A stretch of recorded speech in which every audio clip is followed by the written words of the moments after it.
દિલ્હીની જેમ રાજકોટની હવા પણ પ્રદૂષિત છે। મહાનગરપાલિકા ઉપરાંત આરટીઓ અને પોલીસ વિભાગના ટ્રાફિક પોલીસના સંકલનના અભાવે જોઈ શકાય છે કે ધુમાડા કાઢતા વાહનો, રિક્ષા સહિતના વાહનો જબરજસ્ત ધુમાડો કાઢી રહ્યા છે, જેના કારણે રાજકોટનું એર ક્વોલિટી ઇન્ડેક્સ અત્યારે 221થી લઈ અને 294 છે। દૂર દૂર સુધી દ્રશ્યો બતાવશું। રાજકોટના ગોંડલ રોડ પર અત્યારે જોઈ શકાય છે કે સૌથી વધારે પ્રદૂષણ છે। લોકો ધંધા રોજગાર પર જઈ રહ્યા છે, એ દ્રશ્યો પણ અત્યારે બતાવવાનો પ્રયાસ કરીશું। ગઈકાલે મહાનગરપાલિકાના જે પર્યાવરણ ઇજનેર છે તેમના દ્વારા વાર્તાઓ કરવામાં આવી હતી કે સવારના ભાગે શિયાળાની અંદર બહારથી ધુમાડો આવતો હોય, જેના કારણે પ્રદૂષણમાં વધારો થયો છે। એ મહાનગરપાલિકાના અધિકારીઓનો પ્રશ્ન છે, પરંતુ લોકોનું શું તે સૌથી મોટો સવાલ છે। ધુમાડા કાઢતી રિક્ષાઓ હોય કે અન્ય વાહનો હોય, તેમના પર કાર્યવાહી કરવાની જરૂરિયાત છે।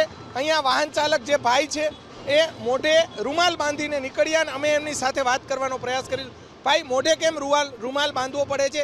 શું પરિસ્થિતિ છે? ત્યારે પરિસ્થિતિ એવી છે કે જે આપણે હમણાં ઇથોપિયામાં થયું, પછી દિલ્હીમાં જે પ્રદૂષણ થતું જાય છે એની અસર રાજકોટમાં પણ આવી એવું લાગે છે। એટલે આપણી હેલ્થ ઇઝ વેલ્થ પહેલાં હતો, એટલે એના સંદર્ભમાં આપણે જે પ્રદૂષણ આપણને થાય નહીં ને આપણે માંદા ન પડીએ, તો એના માટે આ બહુ જરૂરી છે એમ।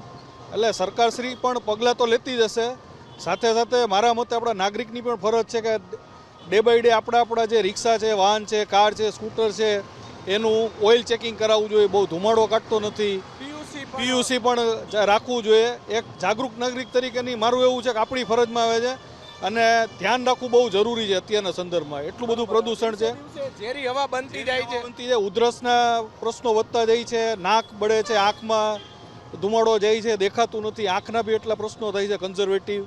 એટલે મારી દ્રષ્ટિએ આ બધા અત્યારે પ્રિકોશન્સ લેવા બહુ જરૂરી છે। બરાબર। આરએમસીના અધિકારી એવું કહે છે કે સવારના ભાગે વધારે હોય છે, બહારથી ધુમાડો અંદર આવી જાય। પણ એમાં શું છે, એ એક સાયન્ટિફિક સાયકોલોજી છે કે 6 વાગ્યા પછી નીચે દબાય, પણ એને પ્યુરિફિકેશનના અંતે જે આપણા બધા ખરડાઓ પસાર કર્યા છે એ પ્રમાણે શહેરમાં બધું છંટકાવ, દવા, મેલેરિયા, આ જે બધા પ્રદૂષણો થાય છે એને અટકાવવા માટેના બધા સાધનો આપેલા જ છે સરકારશ્રીએ, તો એનો પૂરેપૂરો ઉપયોગ કરવો પણ જરૂરી છે।